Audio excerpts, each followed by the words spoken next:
Today our verse is 1 Samuel chapter 1 verse 11. And she vowed a vow and said, O Lord of hosts, if you will indeed look on the affliction of your servant and remember me, and not forget your servant, but will give to your servant a son, then I will give him to the Lord all the days of his life, and no razor shall touch his head. Hannah was barren. She was taunted and despised by Elkanah's other wife, Peninnah. Hannah would weep uncontrollably. On this occasion, the family went to the temple in Shiloh. There in the temple, Hannah prayed and made a vow to God. Our verse says she vowed a vow. What is a vow? A vow was a solemn promise made by a person to their deity. It would typically include swearing an oath. Should the person fail to fulfill the vow, the person incurs a curse from the deity. Vows were made within the context of prayer, usually by distressed persons. If you read Judges chapter 11 verse 30, the person makes a prayer to God, asking for a specific request and promising to do something for God when he grants the prayer. Hannah made a vow in her lowest moment. Her prayer is contained in the vow she made. O Lord of hosts, if you will indeed look on the affliction of your servant and remember me, and not forget your servant. The first part of her prayer is that God looks at her affliction. Affliction, oni in Hebrew, could also mean misery. Hannah was in deep distress because of the maltreatment from Peninnah.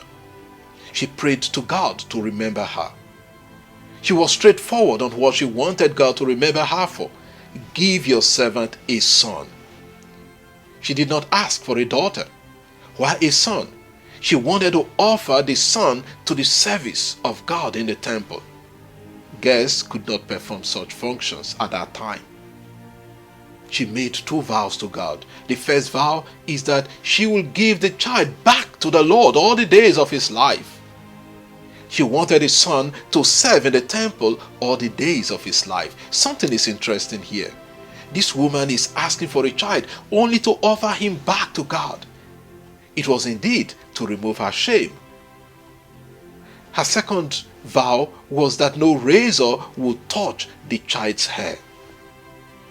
This second vow is connected with the Nazarite vow, symbolizing extreme devotion to God. Read Numbers chapter 21. The Nazarite separates himself to the Lord with no wine or strong drink, no razor touches the head, and cannot go near a dead body. The Nazarite is consecrated to the Lord all his life. Read Numbers chapter 6, 1 to 21.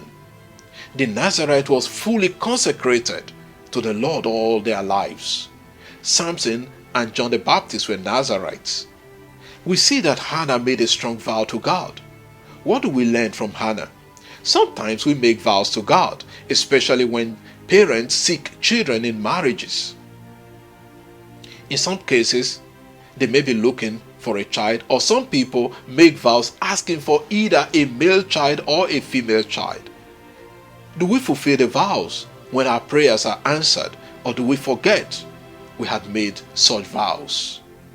Sometimes a vow would have been made when I was a child to dedicate my entire life to God. I hope I have not forgotten such vows. We make vows at different levels. As a priest, as a religious, as married people, when we exchange vows on the altar to one another. Let us not forget the vows we have made to God.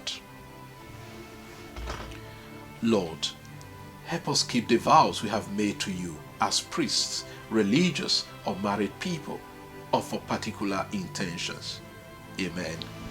God bless you. Enjoy the rest of the day and continue to celebrate the Christmas season.